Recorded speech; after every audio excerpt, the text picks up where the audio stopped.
Pernah nggak sih lo mikir, kenapa kita nyebutnya Tiongkok bukan China? Padahal di pelajaran sekolah, di berita, bahkan di pidato-pidato presiden, yang muncul itu Tiongkok.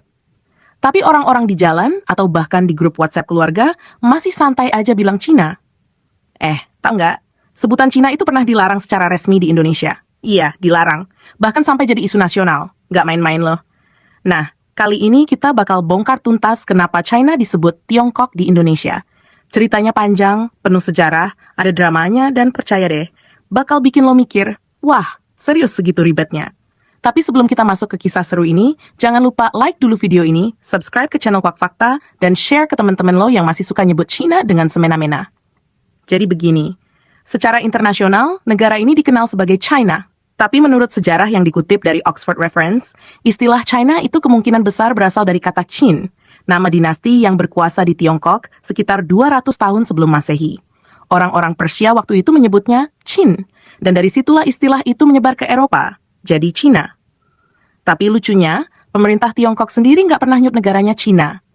Mereka selalu bilang Zhongguo, yang secara harfiah artinya negara tengah. Kenapa tengah? Karena sejak zaman ribuan tahun lalu, orang Tiongkok percaya bahwa negaranya adalah pusat dunia. Bukan sombong, itu cuma worldview mereka waktu itu. Menurut riset dari Chinese Academy of Social Science, istilah Zhongguo udah dipakai sejak lebih dari 3.000 tahun yang lalu. Bahkan ditemukan di wadah perunggu peninggalan dinasti Zhou Barat. Nah, dari Zhongguo muncullah versi lain yang kita kenal sekarang. Tiongkok? Kok bisa? Jadi, waktu orang Tionghoa dari bagian selatan Cina datang ke Nusantara sekitar abad ke-13, mereka bawa bahasa dan dialek sendiri, khususnya dialek Hokkien. Dalam Hokkien, Zhongguo diucapin Tiongkok. Nah, dari sinilah kata Tiongkok berasal. Dan karena lebih gampang diucapin dan terdengar lebih akrab di telinga orang lokal, kata itu langsung nempel. Terus gimana dengan istilah Tionghoa? Ini beda lagi. Kalau Tiongkok merujuk ke negaranya, maka Tionghoa itu merujuk ke etnisnya, yaitu orang keturunan Tiongkok yang tinggal di luar negeri, termasuk di Indonesia. Menurut sejarawan Ong Hok Ham, komunitas Tionghoa di Nusantara udah eksis sejak ratusan tahun lalu, dan mereka sendiri udah pakai istilah Tionghoa dalam komunikasi sehari-hari, bahkan di dokumen resmi zaman kolonial. Jadi, istilah ini bukan ciptaan baru, tapi punya akar sejarah yang kuat. Nah, sekarang kita masuk ke bagian yang agak serius. Kenapa istilah Cina sering dianggap kasar atau bahkan menghina? Menurut kajian LIPI dan catatan Komnas HAM, di era Orde Baru, sekitar akhir tahun 1960-an, terjadi pembatasan besar-besaran terhadap budaya Tionghoa. Bahasa Mandarin dilarang, perayaan Imlek disunat, sekolah dan media Tionghoa ditutup, bahkan nama-nama etnis diubah. Dan yang lebih mengejutkan, istilah Tiongkok dan Tionghoa dicoret dari penggunaan resmi. Digantikan dengan Cina, yang saat itu sering dipakai dalam konteks menghina atau merendahkan. Ibarat kata, apapun yang berkaitan dengan keturunan Tionghoa langsung dicap negatif. Makanya, sampai sekarang, banyak orang keturunan Tionghoa di Indonesia yang ngerasa nggak nyaman kalau disebut Cina, apalagi dengan nada yang nggak sopan. Untungnya, setelah era reformasi, khususnya sejak Gus Dur jadi presiden, pelarangan itu mulai dicabut.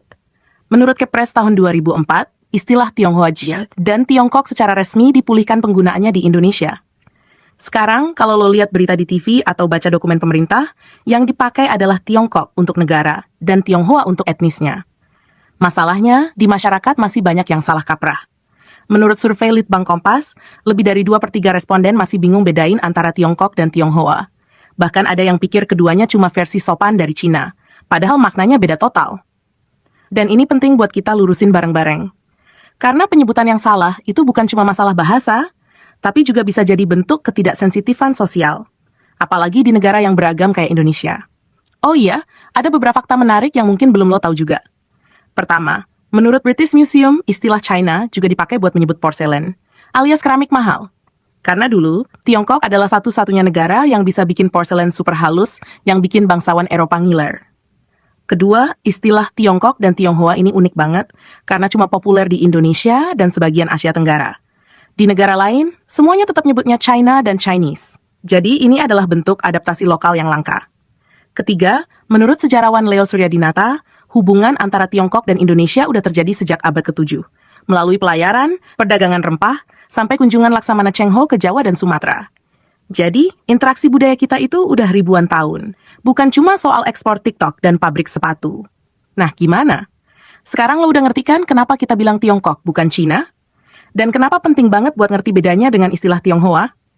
Kalau lo punya cerita, pendapat, atau pengalaman soal penyebutan ini, langsung tulis di kolom komentar ya. Dan jangan lupa like, subscribe, dan share video ini ke semua orang yang lo tahu.